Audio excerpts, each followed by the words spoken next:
nasaktan ang puso ko.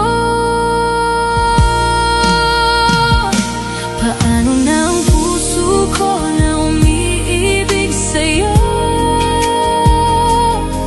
Ngayon ikaw ay mayroon ng ibang gusto. Sana noon pa sinabi ko na minamahal kita. Baka sakali